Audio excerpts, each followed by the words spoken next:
अस्सलाम वालेकुम मुअज़्ज़ज़ नाज़रीन।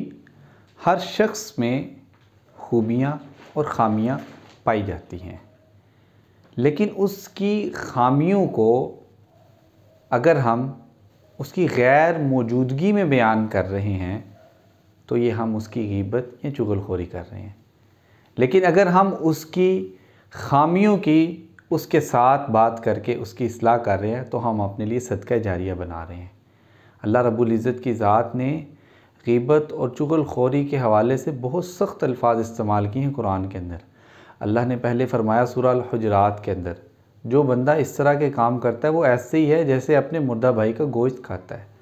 और दूसरी जगह अल्लाह ने फरमाया वैलुल लिकुल्लि हुमज़तिल लुमज़ा, हलाकत है ऐसे लोगों के लिए जो ग़ीबतें करते हैं।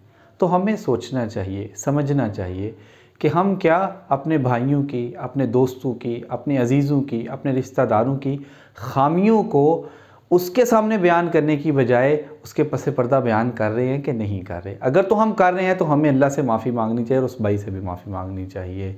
ये हमारे माशरे के अंदर बहुत आम होता हुआ गुनाह है। अल्लाह रब्बुल इज़्ज़त की ज़ात हमें इस नाफरमानी से महफूज रखे।